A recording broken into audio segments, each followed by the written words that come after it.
Morris the actor, where did that come from? If Chance is the rapper, then Morris is the actor. I've come to discover that it's the design of God is very much so close to an actor's design. If you think about what we do, we create these characters in our image likeness. The character is not us. It can't exist without us, but it's a different entity altogether, right? That's brilliant. Damn. Was there a moment that you can remember that you were like, I'm going to be an actor? Yeah, I was 9. Take me through that. So after we were done with that rehearsal, she was talking to this other teacher and she pointed at me and she said, this boy will become an actor. I hear that sentence. Till today? Till date. I told you I haven't started acting. I've scratched. Look at these creatives. Yo, creatives will confuse you. Now he's telling us he hasn't started acting. I haven't even been born yet. I'm a concept. I haven't been named yet. You want Wellington, you're gonna That's get. what you're gonna get. That's what you're gonna get. We're gonna be dropping gems today, Wellington. So the people that hear this, your ancestors roll in their graves. But anyway, yeah. So my name is Morris Mwangi. I am a human being and I'm an actor. Sometimes I act. Being an actor is not something you can do a lot of the time. Yeah. So you were asking about Morris the actor? Morris the actor, where did that come from? I'm a huge fan of Chance the rapper. So Me too. yeah, I was like, if Chance is the rapper, then Morris is the actor, and that's just. Ah, I see. Yeah, I was like, I just want to have this thing where like I can identify. Yeah. My entire. The album Acid Rap. Acid Rap, So 10 good. days. That's So, my favorite one. Same here for sure. Same here for sure. Yeah, so I was like, yeah, Chance the rapper. I'm like, I also want to have that thing where like I can always remind myself what the calling is. So yeah, Morris the actor. Morris the actor. Came from that. God's fingerprint. Yeah, that's more recent than Morris the actor. God's fingerprint came about from. It's a long story, but it was about. I was watching this interview with Daniel Day-Lewis and Oprah, and Oprah. Daniel Day-Lewis. Yeah, That's one of my favorite. He's one actors. of the best. One of the best. He is like, for me, maybe top 5 Same. actors. Top 3 for me for sure. But yeah, in that ballpark for sure. Yeah. So I mean, you're talking about. Oprah asked him how he was able to achieve the voice of Lincoln, Abraham Lincoln, in the movie Lincoln. So good. Yeah, and then talked about this thing about that the voice is the fingerprint of the soul. And that was such a big statement, right? Yeah. Yeah, and I was like, then Wow. God's fingerprint. Yeah. That's the. I think we should end the podcast. That's it.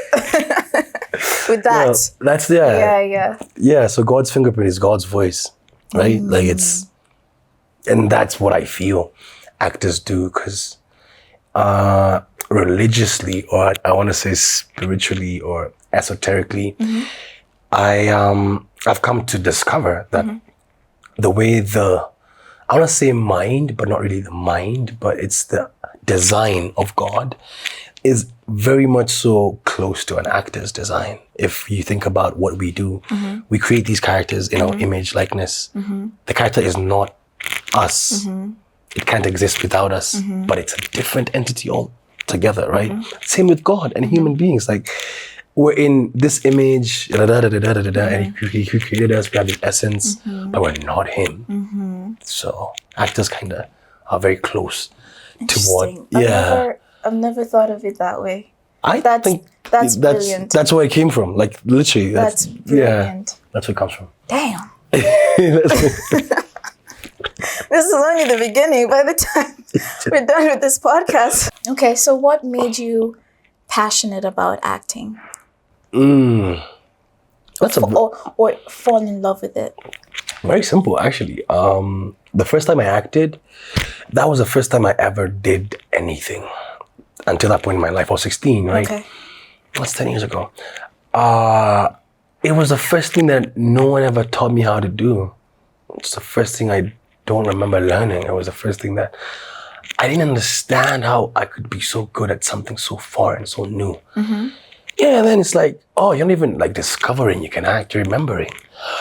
You can act. So for me, that's why I fell in love with it. I was just so in control. Yeah. So in charge of myself. So in my destiny, so in my purpose. You said that you you didn't necessarily discover it. You just I remember till date. Yeah. Whenever you like do something new and like you're like, I've never achieved that. It's never like, oh my God, a discovery. Yeah. It's a remembering. Right. It comes back to you. Okay. Yeah. Okay. So was there a moment that you can remember that it clicked and you were like, oh yeah, for sure. This is it. I'm gonna be an actor. Yeah, I was 9. Yeah, I think 9. I was. Take me through that. Please. So when I was 9, I was in the Boy Scouts, and we were doing this thing for like, I think closing day in the primary school I was in, and we were going to do a small skit about drug awareness, peer pressure awareness, and stuff. Just things preparing adolescents and stuff. Yeah. So we were doing this skit about drug abuse and how peer pressure works and stuff, and there was this teacher who came to like direct it, right? So we had a really fun afternoon, just playing around with things, and yeah, she just gave me a prompt, and I would just really do it. I was so invested. So after we were done with that rehearsal, she was talking to this other teacher, and she pointed at me and she said, "This boy will become an actor." And I hear that sentence like loud as Till today? till date. Yeah. And yeah, that's the power of the tongue, because like I have never forgotten how sure I was. I'm gonna become an actor. After I acted, I never spent a minute of my life concerned with the curriculum or the syllabus or what I have to be. I was always so obsessed with the craft of acting. I was in the library reading up encyclopedias on drama, motion pictures, and all that history. So like, yeah, by like time I was like 18, now in Form 4 going to like leave high school, I wanted to study acting. Not theater arts and film technology, not filmmaking, not acting. It's so funny that acting is the only profession Yeah. that you can look at someone and for a second you forget that they're an actor. For example, like that they're acting. Okay. So you can't say the same thing as, for a second, I forgot you were a surgeon. Yeah. Like, in surgery. But acting is the only profession. Yeah. Acting, the foundation of acting is, it's what you just said, it's Right. being. So it's not pretending that you're doing something. Yeah. You're really doing it. That's funny. Yeah. I had a friend of mine who once had a dilemma, and she asked her grandmother, because they say I'm a good actor, does that mean that I'm good at lying? And I mean, she was young. So yeah, her grandma told her that it was a thing to do with, the thing about actors is they're actually being honest. It's a trait of honesty. And that's so ironic. The ones that truly understand what it is. Yeah, it's about honesty. And it's a principle that Stella Adler used to talk about the actor has to be generous. And it's more or less, you have to be generous with your truth. You can't live your life as an actor acting in your real life. You have to always tell the truth. Fundamentally, as a human being, you just have to learn. As uncomfortable, as disgraceful, as shameful as the truth could make you look, you have to learn how to say the truth. Yeah. And if you do that... Because the worst thing is lying to yourself. You can find yourself saying, you can say something, and then you can hear yourself saying, no, that you don't believe in that. Exactly. And you're lying. The mind can't lie to itself. It can't lie to itself. So like actors who learn how to tell the truth become the best actors. Because that's what acting is. It's about telling the truth. And you see, everyone is an actor in real life. Like, okay, there's some that are really bad at acting. Really. My favorite actor is Marlon Brando, right? Stop. Yes. Okay. So Marlon Brando says that acting is a necessary thing for human beings. We act every day. Every single moment of our life we're acting. But to be called to do that professionally or like as a career or like as a form of art, it's a vocation, and that's why if there are bad actors in real life, there are bad actors on the screen and on stage, because I always tell my friends, I can always know an actor is a bad actor if they lie. If they use their acting to lie to people in real life. You've ever seen actors who get out of a situation because they can cry themselves out of it? Like they can just invoke this gift for evil, To they manipulate become and they become very, very bad actors, and you can always see it. yeah. You have to be generous with your truth. And when you do that, then the universe does that amazing thing where it gives back to you, and you have access to convey these complex thoughts and emotions so truthfully, because you do that. You earn it, I guess. Yeah. I've watched. I told you about Faithless. Yeah, I for watched sure. it like a few months back. What I wanted to do was with the other podcast. Yeah. I was thinking because you know we're still figuring out what exactly we're going to do with our content. But I knew that at some point I wanted to give movie reviews. For sure. So Because you're a movie buff. huge. She told me this. Huge. She told me she's a movie buff. I am. Did you know? She told me. So I mean, obviously we've been heavily influenced by Western content. Obviously, yes. Yeah. Yes. And with good reason. Yeah. What they're making is amazing. Without a You know, doubt. it has a lot of history, the technology, the craft behind it. For sure.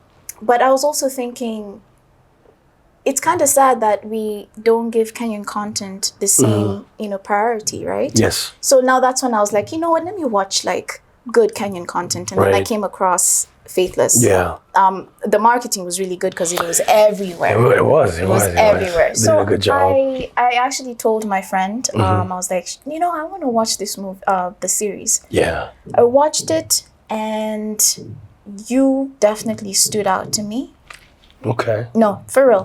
I'm not guessing. so I know, horrible. I can tell you're horrible at taking compliments, so but you know what? You're horrible. gonna take it today. Okay. I'm gonna sit here and I'm gonna take it. Yeah, you have a Okay. natural charisma. Thank you. Natural charisma. And I firmly believe that if you come across a script, Yeah. well, for you, if you come across a script that really like pushes your boundaries, Oh yeah. please yeah. take it. Yeah. You know, the one that makes you morph and like pushes your acting capability, because I think you've got it. Thank you. I think Thank you've you. really got it. And yeah, anyways, I was just talking about how you have a natural flair in front of the camera. Yeah. And especially when it comes to your range of emotions, it's all there. Yeah. But is there an emotion that you find hard to tap into while you're acting? That's a good question. Do I? I mean, I immediately want to say no, but then But now is that there as I one? think about it more, Yeah. there's definitely there are definitely like things we argue about. I personally argue about with characters. They're With other characters or my characters. Oh, Because for okay. me, characters are people. Yeah. They're not just. We have or written thing? Yeah, we yeah. have a conversation before I take on a character. We have to have the talk with them. I have to understand what is within my limits or my bounds. Like I have to understand how to respect them. How can I lend myself the most truthfully and honestly? So yeah, for sure there are things that personally I don't like. For instance, it's Faithless himself, Jonah. There's so many things about this dude that I didn't understand immediately, because we're so immediately starkly different. We have the same situation but different, because he has his dad, lost his mom. I have my mom, lost my dad. Immediately there's principles, there's virtues, there's habits, there are things I stand on, he doesn't, because we're known to get Yeah. lost in there. Yeah, yeah. We've seen Yeah. actors go there and get lost. Yeah. So for me also, like personally, for lack of the craft, because I'm not trained or I haven't studied acting itself, I don't have the tools to navigate some of these emotions. Or even if I can, I don't have I don't want to say correct, but I don't have the appropriate access to get those very big emotions and still maintain my shit, you know? So for now, because it's very guerrilla how we do it, Yeah. it's very guerrilla, you know? It's, I can say I've been very careful. Okay. I've been very, predominantly, I'm very paranoid Of what? going there. especially if it's for the wrong reason. I will inspect my director's intention. I'll inspect the aim of the writer. I'll inspect the aim of the scene. And I juxtapose that with the motivation and the truth of the character. So if all those things don't add up for me when I'm bookkeeping, then yeah, I'm not gonna give you gems on a frame if I feel you don't deserve it, or I feel you have an impure intention as a director. Don't just devastate a character because you wanted a sad scene. I'm not gonna just for the sake of. No, for me, story is king. The story dictates everything. So if the story is not even going there, why would I, as the actor? And you see, this is a gear you have to have in our market where we don't have an appreciation or understanding of what actors actually do to get where they get to. People don't understand. You walk in a set and you find they will literally give an actor something else to do because they feel like he doesn't have any. You just can't be on set chilling. You're in a thought, you're in a space, you're in a... You can't have that because they don't see that. You'll be like, come help me carry the lights. You see? Oh my gosh. Right. Yeah, because we don't have respect for the craft or our process. Yeah. So we're operating in a very blind environment. So of course you have to create a hygienic process for yourself. You have to keep your vessel clean. So for me, of course, there are emotions that I can't or don't want to go. You don't attack because I know that the cleansing of it is not going to be up to par. So why risk that? Yeah. That makes sense. No, I hear you. Yeah. I told you earlier that I have a soft spot for creatives. Yeah. And I think it's because even when I look at you, you don't, lack of a better word, you don't fit in the box, right? Yeah. And that's the thing with creatives. It's like, they're just very free. So when you were growing up, did you encounter people trying to like contain you? Like with family, it's not that they do it on purpose. Out of malice. It's not malicious even. It's inadvertently, they just try to like contain you because there's a path that they want for you. Oh yeah, for sure. So how did you deal with that? Well, damn. I'm innately a stubborn person by design. I'm created stubborn. So I don't really do well with places where I have to abide by anything. That's not to mean that I'm a law-breaking citizen. First, I think it's because I'm an only child, first of all, right? So that gives me already a platform to make of the world what I desire. Like, I didn't have the reference of a big brother, big sister, younger, whatever. To be compared to? Not even be compared, to be imposed upon a reference or an understanding of the world. I really had to figure a lot of stuff by myself, right? So I guess the gift that God gave me was self-awareness, because I've never had an instance in my life, even when I was a child, where I didn't understand my position or where I'm standing or what. I've always been very interested and curious with the semantics of every scenario that I'm in. And sure of yourself? Sure? No. That's no. Because again, I inspect who I am, then I realize there's potential for me to become a lot of things. There's potential for me to be corrupted, but because I'm also very impressionable as well.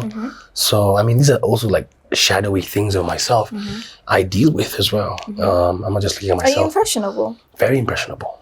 Yes. Really? Very. Yeah, I'm very impressionable, because I mean, that's where my gift for accents and impersonating other people comes from. I'm really good at absorbing. Yes, I've seen that. Yeah. Yeah, if I spend like 3 hours with a person, like I'll go tell someone a story about them and I'll be like, yeah, so they were like, you know, it just happens, right?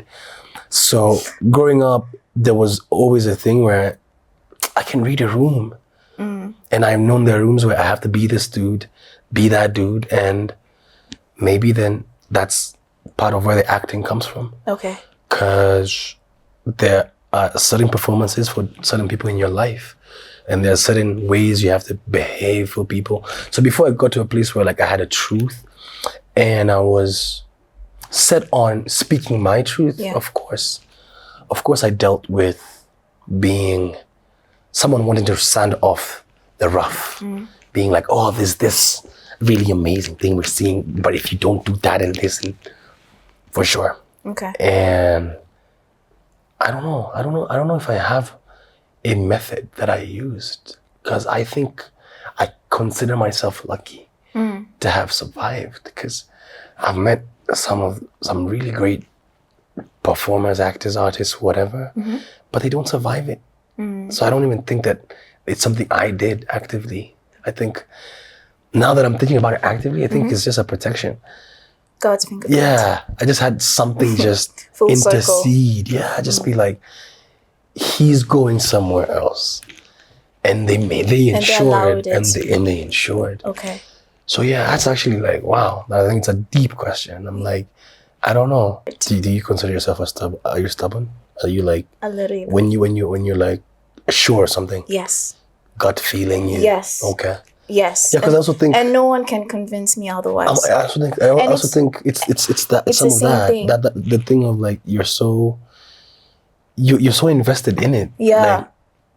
Like, you become an immovable object. And it's not that you don't seek counsel from other people or you don't listen to other people, but there's just a point where you know that this is. I even feel like because of that feeling, because of how convicted you are, I think this is something I've personally like experienced. I personally like endeavor to seek out counsel to because convince me otherwise. Yeah. Like I will come and tell you, so I have this dream, I'm thinking of doing this. It's impossible, right? I should wake the up, right? Like I'm actually looking for people to convince me otherwise. And then it's a thing of you can't have it. Yeah. You're like, I should just drop it. Really? And then you don't why would I even start? Why would I even start? And then they convince you and they're like, even they're not convinced with unconvincing you. Yeah. And you're like, so we're both not sure. Yeah. Faithless. Yeah. Albert Twins. Yeah. Oh man. Faithless, you're playing the theme is a bit dark. Yeah, it's gritty for sure. Yeah. It's gritty. It's quite, and I love it. I love gritty movies. Okay. The cinematography was great. The characters were very fleshed out, very three-dimensional. Yeah. And funny, actually, by the time I was done with episode 1, I actually felt like I connected with majority of the characters. That's how I know. And then there's so many moments I was like, that happened. They went there. Yeah, that's nice. But with Twins, is very light. It's very upbeat. It's a rom-com for sure. Yeah, it is. It's funny. Yeah. So having played both characters, especially like major characters in both of the the series, Yeah. What do you find more difficult, to play a darker, more intense character, or a character that's on a lighter note, that's upbeat and? Well, you see, it's harder to be funny than to be sad. Okay, good. I was actually going to ask you, because a lot of actors say it's really hard to be funny. Yeah. Like, because it's really humor hard. is so subjective. And it's... you don't know what is going to set someone off. It's easier to just be in there in front of their faces and brood away and just act like, withdrawn, all internal. Yeah. Then it is to be like this. Funny. Yeah. I mean, personally, I'm of the opinion that I don't think it matters. For you? Yeah, I don't think it matters. For me, it always goes back to the truth of it. Guys, he's actually quite funny.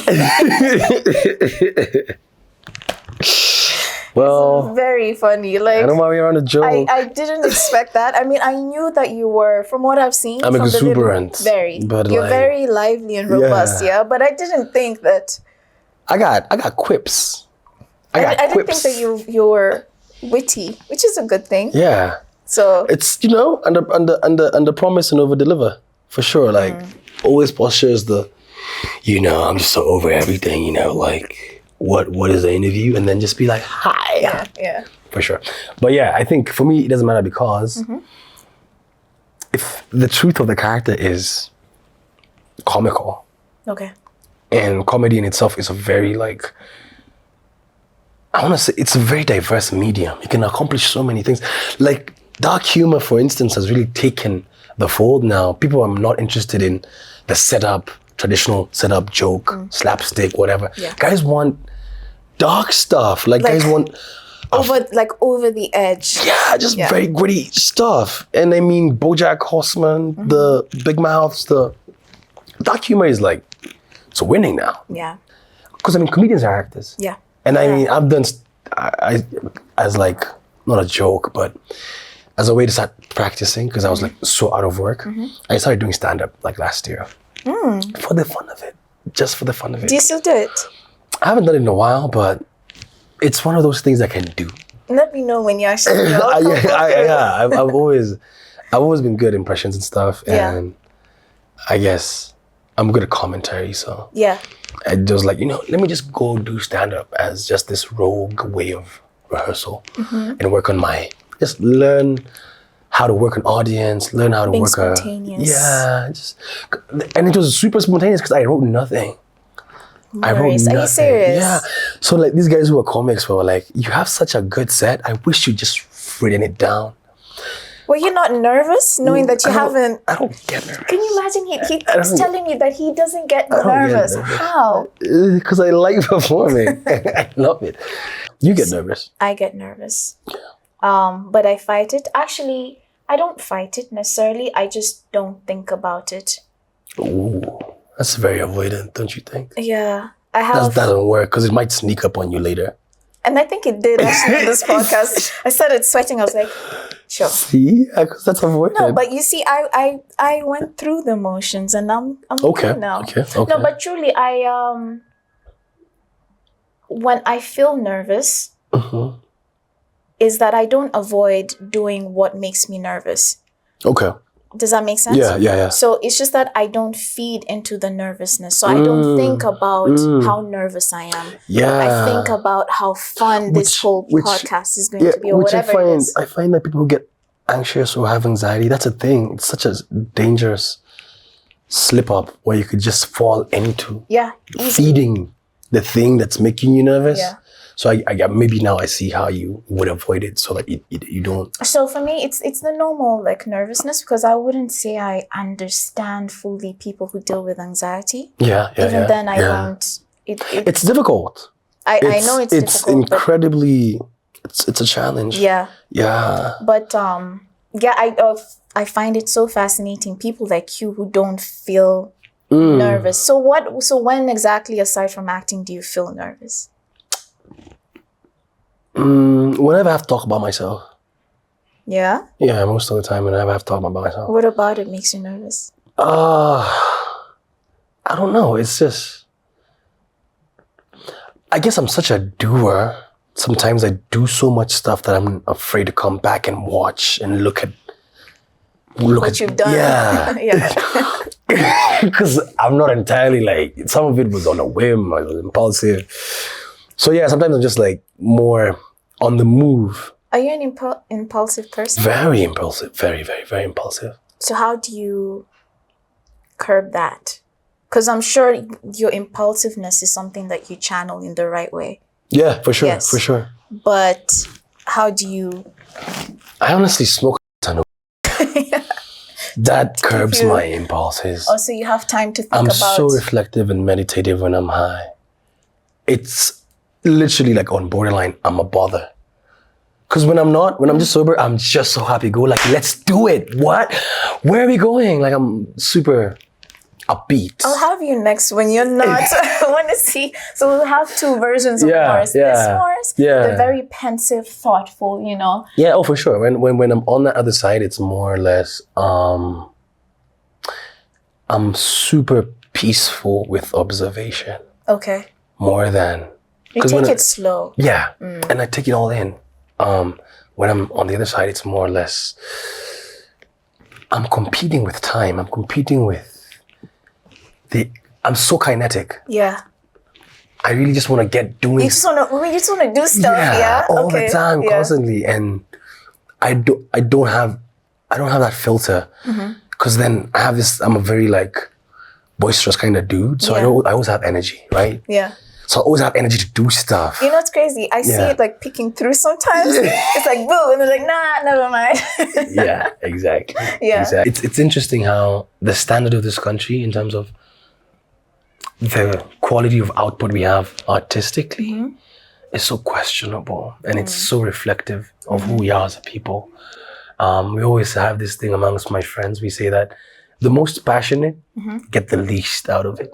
The least passionate get the most out of it. And look around, all across entertainment, showbiz, the people who are least passionate about it are the ones who get the accolades. They get the glory. They get everything. Even something as big as the Grammys. Like, my favorite category of the Grammys is Best Rap Album. I'm like, bruh, I have listened to work, and that's on that level.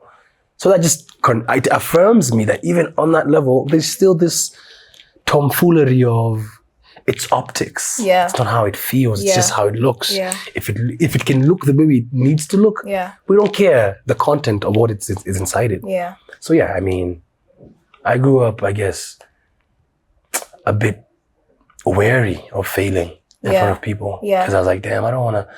Because I'm in class, people see me going to drama club rehearsals every other time. I'm sleeping in class because I'm exhausted. I'm not thinking about anything else. And then I fail at the same. I'm like, no, I don't want to. It made me like kind of aversive to exposing that part of myself that is desperate to be good at something. Yeah. So I'd rather just go do that dirty work by myself behind closed doors, and then when you guys are seeing, you're seeing a fully fledged thing. Yeah. But life doesn't work like that. No, because we appreciate the process. At least most people do. We love to root for the underdog because we see ourselves. I'm learning that now. person. I'm just learning that right now, for sure. Yeah. Yeah, so we want to see more. Yeah, I'm learning that for sure.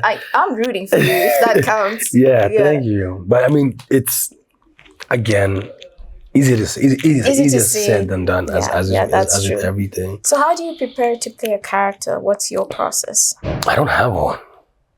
I should have known that by now. Why am I even asking? I find it this question? so pretentious when actors be like, This is like the 5th time that he says, I find it so pretentious. Yeah. No, and I believe you when you say that. Like, I do. I think you cut the BS. Yeah, I do. You're like, you know what? I was telling him about like Comic-Con and this Saturday, it's Narubicon, and I was like, I love anime. Then he's like, then he didn't shut me down. He was like, oh, that's amazing. It is. That's what he said.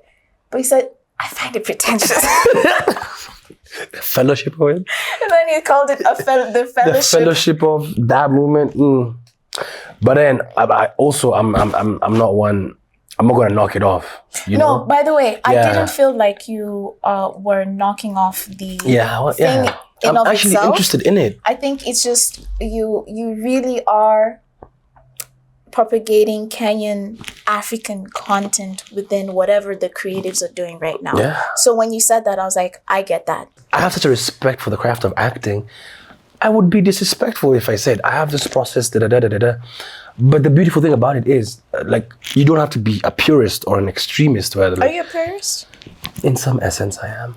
Yeah. There are aspects of me that are very purist. So no process, right? Yeah. Is there a preparation? I don't know. Of course. Okay. I mean, me saying there's no process doesn't, absence of evidence. Yeah. It's just, I understand what a process means.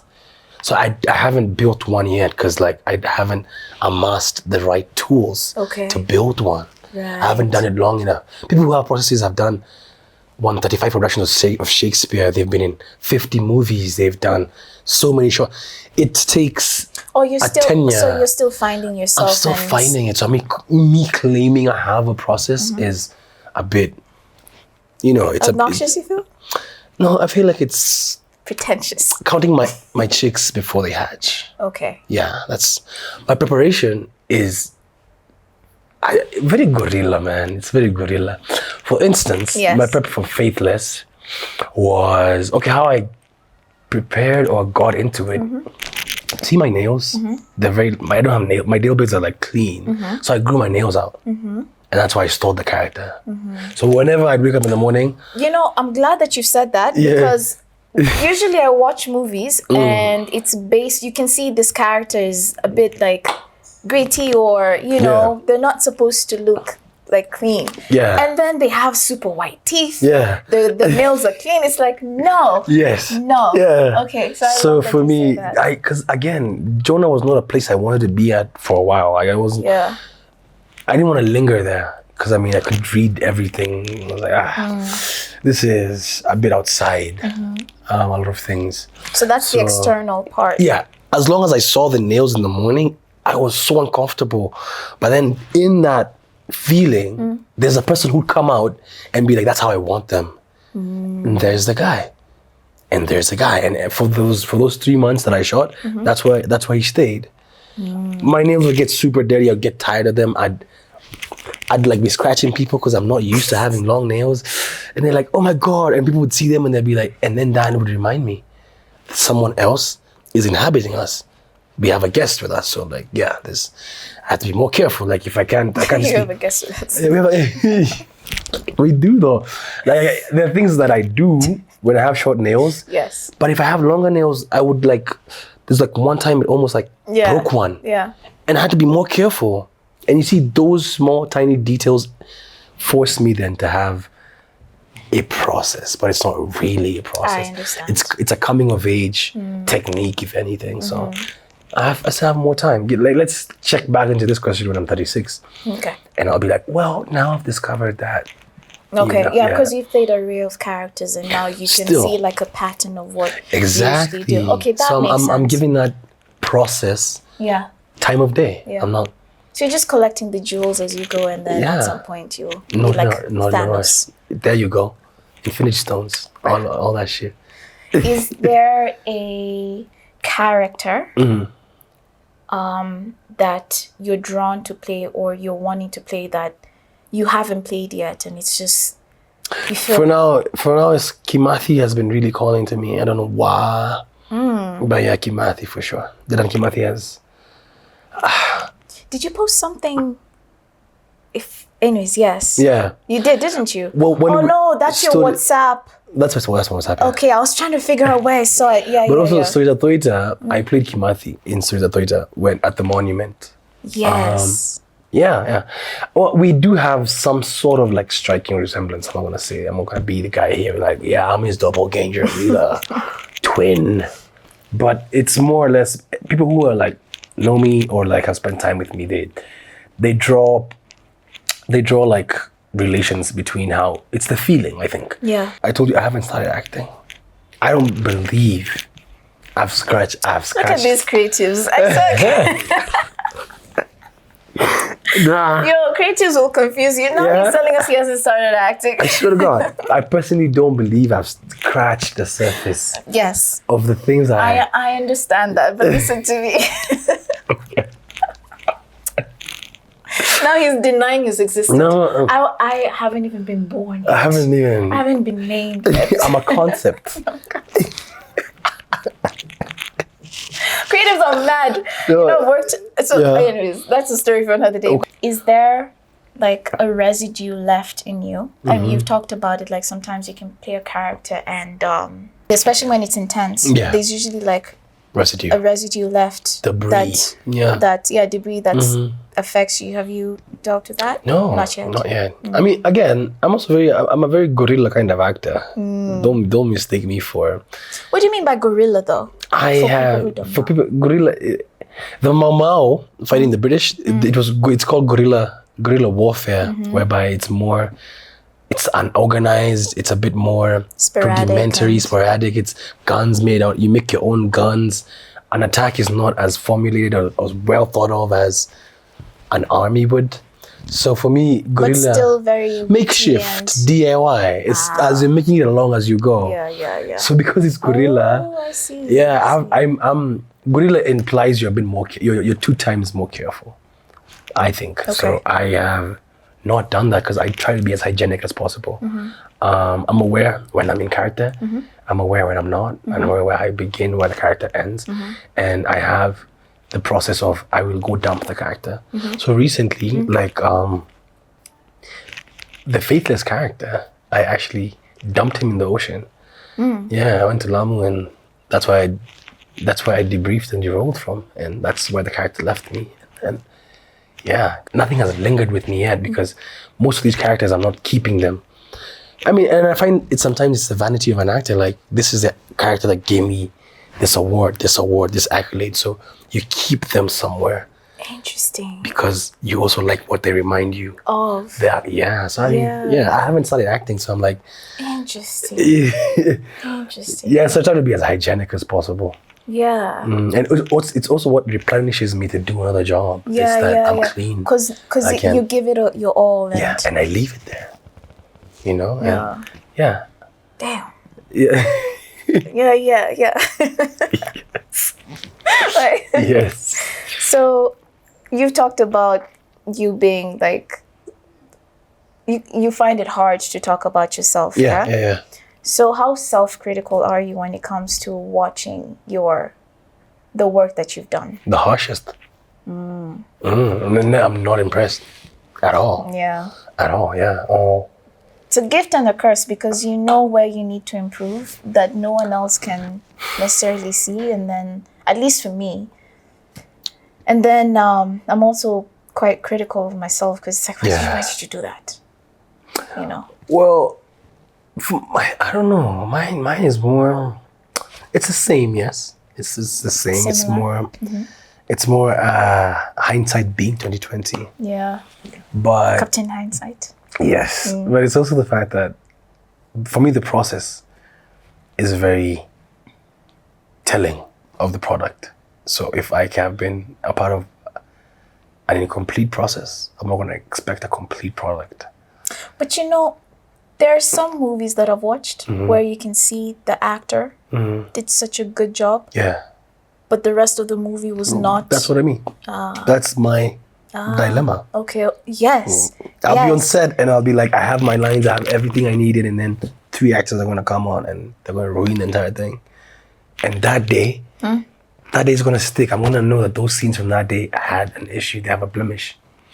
So like, in as much as there's individual accountability, like do I have the things that are required of me when they're required? For sure. That's my struggle.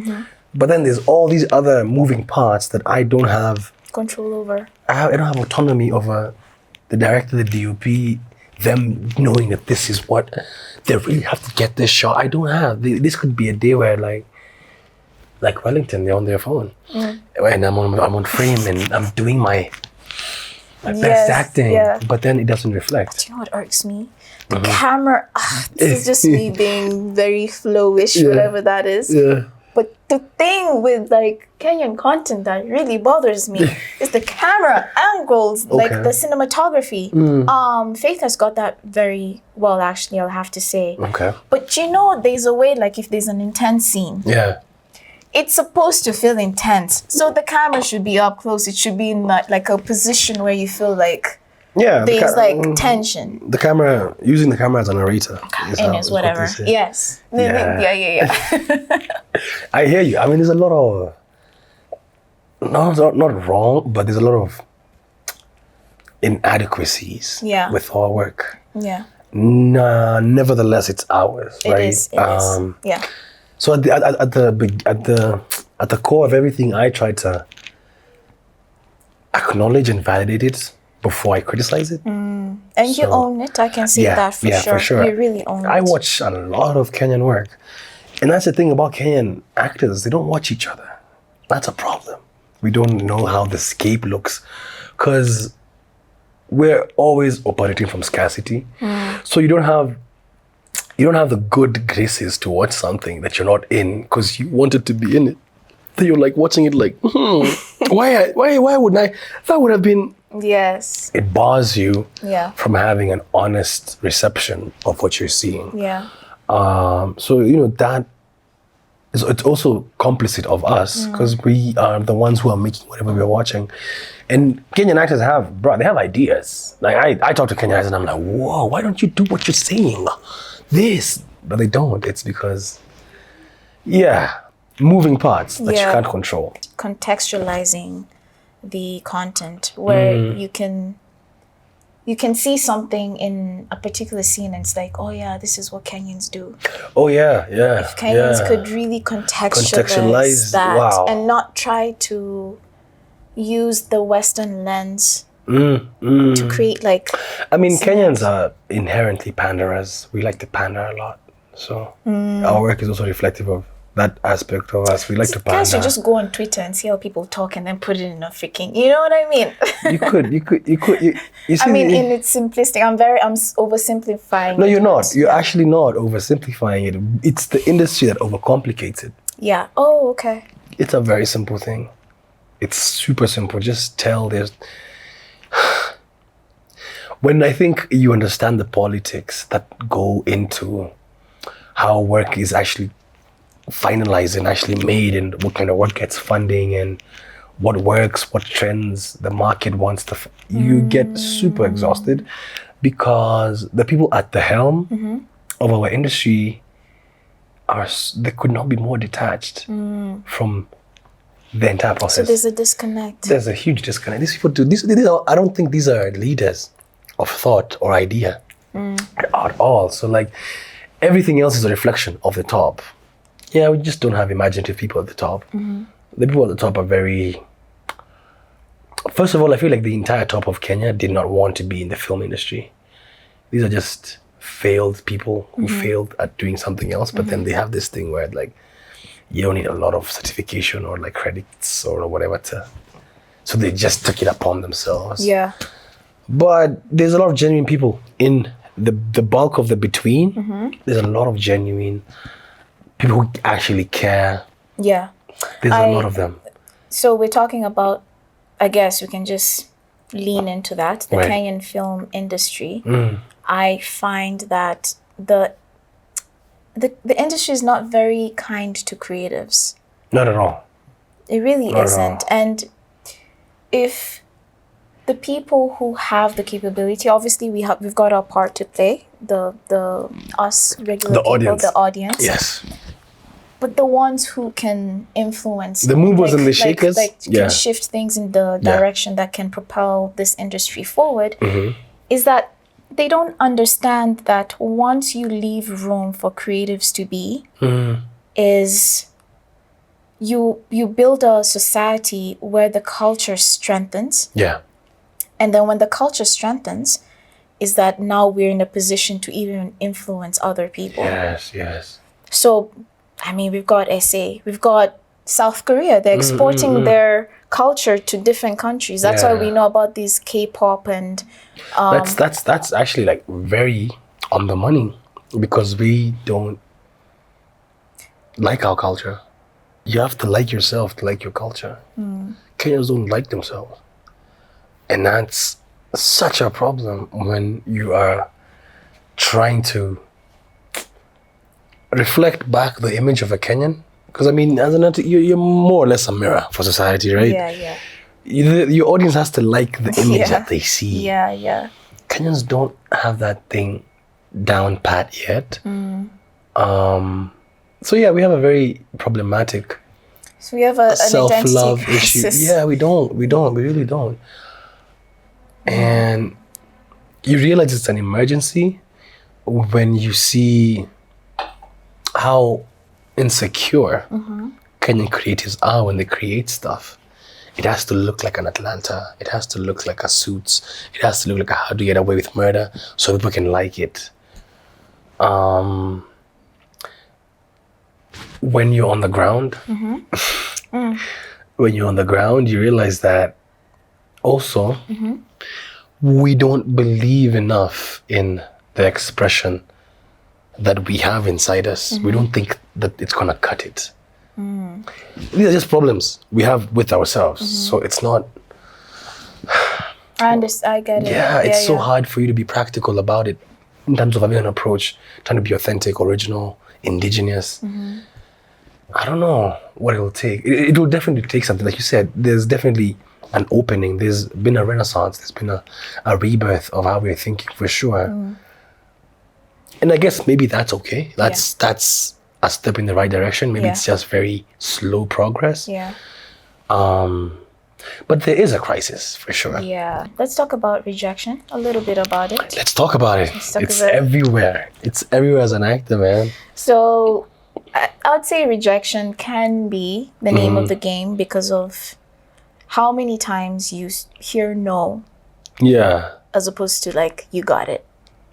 Now, I don't know for your case what it may be, my case is- especially if you smile like that. It's like, yes. But look at his smile. How can you say no? Oh man. For me, first of all, I'll start off by saying I'm not of the school of thought of rejection. I've always been a guy for redirection. It's not rejection. It's just. Well, I love creators. Look at this. I love that they take a word like, it's no, not. it doesn't fit into my world. Redirection. Redirection. Because I mean, first of all, you were talking about your audition Yeah. for our movie that I was in, right? I don't think that there's anything wrong with the audition, because actors really find fault. We really try to poke at the concept of an audition. I personally think that the audition is the most authentic, Yes. original, I agree. honest acting it's an just that actor I has. sucked. No, you don't. You haven't you even didn't. seen it. I don't. No. I'll show you after. Oh my God. Okay. Okay, fine. So with rejection, it has never been personal, I think. For For you? me, it's never. I've never gone into a room to audition and been like, this is about me. It's about what I can do. It's about my skill. It's never, it's always about the story. Sweetheart, it's not, no one is writing a story right now in the city, country, continent, world, probably the solar system, Yeah. thinking how Flo is going to be perfect for this. She's going to be a star. That's not the business. It's not even our business to worry about that. It's That about, is such good advice because you can apply that to many other things. yeah, it's story. It's a bit self-centric. It's like, I'm perfect with this. Yeah, it is. And that's what the vanity of this craft will have you believe, that it's about this story is not complete without. In the acting world, they tell you no actor is indispensable. Bro, they can find a replacement for you any other day. But the thing about it is, it's, do I contribute to the story in the highest, most honest, most, generous way possible? It's about those things. So even casting directors are being very shallow with who they're picking, because they know you have to look like this. Right. So I mean, my personal experience has been, any job I've gone into really wanting, I've never gotten. I've had casting Good. briefs. Okay, I love that you said that. Yeah, so how do you deal never. with that then? The one that you really want. All the ones that I've really wanted, I've never gotten. I've only gotten work that I go into the audition and enjoy myself. Yeah. And I go in there wanting to just be part of something. Yeah. So what I don't get, Okay. there's an accumulation of spite. I'm not gonna lie. Choose me. I'm not know who I am. I'm not above it for sure. Yeah, I know. Like, no one is above it. It's just that I realize then, whenever I invest that energy of this role will be perfect, what comes back to me is that hurt, that ache, and that anger of, oh, they should have really gone. They went with that dude, bruh. And then I see the thing and I'm like, please. It's just like, what the, Yeah. And I'm like, who is this guy? What is this? Generally, I'm usually just happy that another actor is acting. Yeah. So is it maybe like a sense of entitlement that's revealed to you at that moment? Or Yeah, for sure, whatever, for like sure. a weakness Yeah. that you need to work on. Oh, for sure, yeah. That's it's definitely a thing that I'm like, oh yeah, I gotta work on. I'm not gonna be in every project, and that's okay. I'm not right for every project, and that's okay. So that's how you deal with it. You're like, Yeah, you know no, what? that's what it reveals to me. I have to work on that. Before you get there, how do you deal with that? I'm sorry, I'm very inquisitive. It's okay. It's good. These are good questions, because I'm also literally in real time thinking about how I actually deal with that. And kids, don't listen to me, but I be smoking a ton. So it's just like, it grounds me when it's this is so twisted, but it grounds me when I realize that it's a longevity thing that I'm chasing. Because lacking one job That's means not twisted at all. it took me a lot to twist that. That's not. It took a while. Like in the say, hear me out. I'm not saying it's twisted in like a negative way. I'm just saying it took a lot of twisting. Or untwisting, I guess. I guess. Yeah. Let's say it's untwisted. Yeah. So it took a lot for me to understand that maybe God is just keeping me away from this so that if I don't get this, then there's something. It means I'm still around. I'm still in the conversation. You know, it's not like I'm getting everything I'm asking for because I have a time limit. When I get to 45, you're done. Okay, You know what I mean? So it's still creating room. Yes. I'm taking it as a sign of like, there's still more for me to time. do. Stories of Thuita. Yeah, that just happened this weekend. Basically, it's a city tour tour performance, So yeah. storytelling. In the streets of in the Nairobi. streets. And So cool. it is. So cool. It How is. have I not heard of this in my 31 years of life? It's the first one of its kind though. Tell us more. So this one marked the 4th edition. It's the 4th time it's been done. Yeah. I think the first one was done last year. Okay, Thuita, forgive me if I don't have these dates correctly. But the first edition, I wasn't part of the first edition. Mainly because I didn't get what was happening. Okay. Thuita's a really good friend of mine. We've acted together. Yeah. He's a fellow worker, a better, an equal, all the above. So he approached me, he's like, yo, bro, I'm doing this concept, and I wanted your help. I didn't know how I was going to come in, so I missed the first one because I was confused.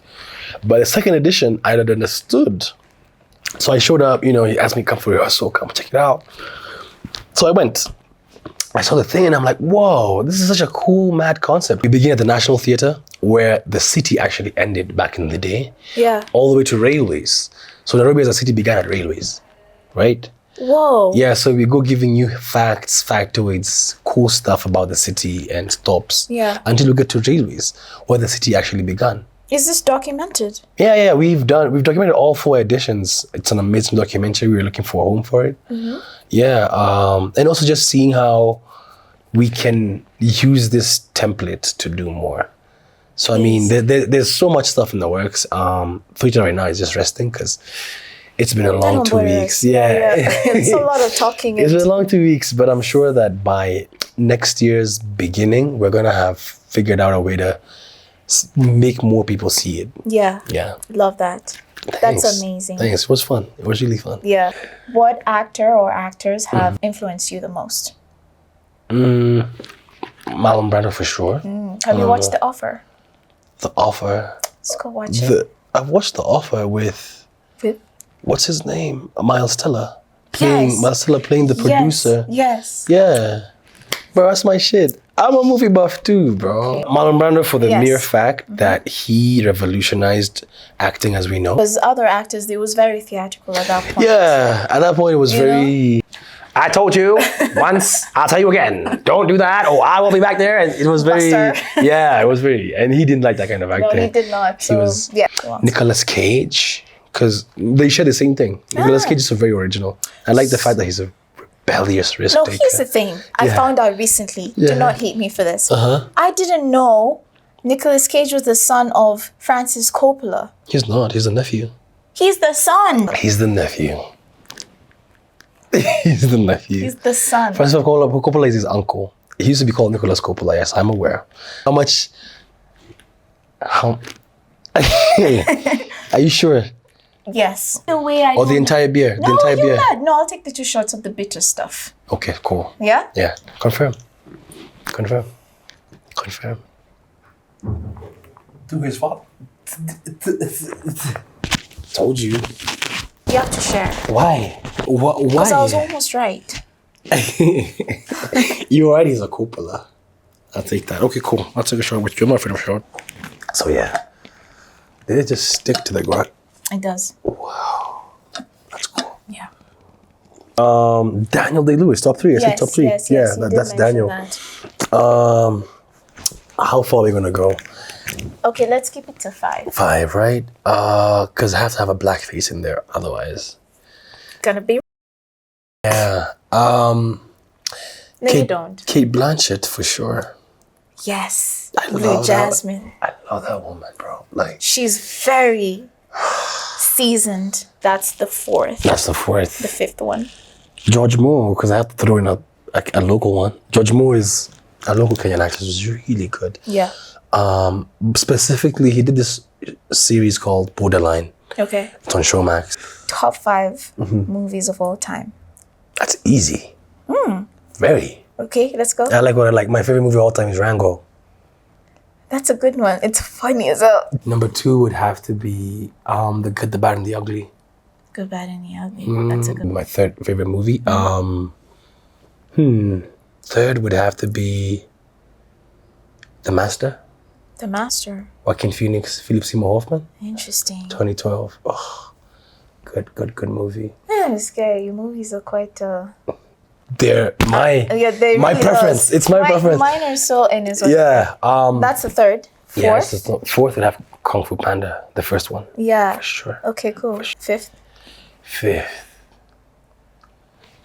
Really? Is it? It's kind of, I'm torn between Get On Up and the Dallas Buyers Club. Oh my God. Dallas Buyers, Matthew McConaughey. And Jared Leto. He's also one of my... Okay, mine's Godfather 2. Ooh, 2. 2. I like the specificity, man. Yeah. 2. I like that specificity because of De Niro. Or... It's because of Pacino, Scarface. Oh. Blue Jasmine by Kate Blanchett. I mean, I understood alcoholism. Until you saw that. I was like, now I understand, that's a problem. That's, if you have someone, if I ever hear people in their family have an alcoholic, I'm like, you guys are going through it. Yeah. Bro, she was really good. She was so good. And then 4. I've got the animation by Hayao Miyazaki. Which one? Studio Ghibli. So I'm torn between Howl's Moving Castle and Ponyo. Ponyo. I've watched Ponyo. Ponyo's really good. That's when my hair's red. Oh. Ponyo's pretty good. And Lord of the Rings 2. Butch Cassidy and the Sundance Kid. Oh my God. One of my favorite actors is Paul Newman. Scratch everything. I understand. Paul Newman. Butch Cassidy's amazing. And the Sundance. I mean, The Good, the Bad, and the Ugly. Like, and that's, shout out to my mom. What is wrong with me? How can I... No, Paul you see, Newman. Westerns, that's why I love Rango so much, because Rango is a Western. I love Westerns. Bro, I think Westerns... Robert Redford. Yeah, Robert Redford. Yes. He was in Out of Africa with Meryl Streep. Yes, I watched that as well. The Karen Blixen movie. That movie was actually shot in the school I went to. They shot it there. Wow. In the 80s. Wow. Yeah. So, like, yeah, I used to just walk around school. I'm like, Meryl Streep once. Anyone who went to Nairobi school knows the Quad. Whoa. The Quad, they shot a scene there. Shit. Yeah. Damn. That's just... Yo, you know we can keep going. We could. I definitely have to have you back. For sure. For sure. For sure. I'm not just I would saying love that. it. I would love it. I mean, it would be interesting to see how these conversations have evolved. It just carries forward Yeah, and then becomes for sure. something. Well. Any new projects that you're working on? And Damn, I'm always working on something though. yes. That's I guess one of the perks of being my fan, follower, whatever. I'm always working on something. So That's good. I have Train Tracks is not out yet. It's still in the works. So that's gonna come up. Okay. I have a movie entirely in Kikuyu. It's called Wamaitha. It's about this girl who, it's this love story set in pre-colonial Kenya at the height of, actually not at the height, after the death of Kimathi. Okay. So it's a I'm love interested story. in that. Very good. That's on the What's way. the name? Wamaitha. It's called Wamaitha. Yes. Yeah, that's on the way. And something that I've already done that I guess people could watch out for is I have done this. A friend of mine made this trilogy. It's a three-part short film package. It's called the Dog Trilogy. So it's these 3 very avant-garde movies done entirely in Kikuyu. Very inspired by the Ingrid Bergmans of cinema, the Andrei Tarkovskys, Wow. It's Okay. a friend of mine called him Njoroge Muthoni or Ukwazi. Are you gonna Thanks, come back? try. I'm gonna come back for sure. Yeah? Yeah. Okay. Yeah. We'll talk, we'll I'm also a see. fan of the show. I know. I'm also a fan of the show for sure. First of all, I was so excited because you were excited. I love that energy. I was like, finally. Yeah, that's what he said. Oh my God. That's literally. I love that. That was literally the expression. Like, finally. Yeah. Finally. That was me, yeah. Yeah. Morris the actor, everyone. Thank you so much for having me. Yeah. Yeah. Watch this next video. Watch this next video? Which one? What are you saying? Are you why are you confusing me, Flo? What is that how you end it? Is that like how you end the show? Yes. Like cut. Watch this next video. Okay.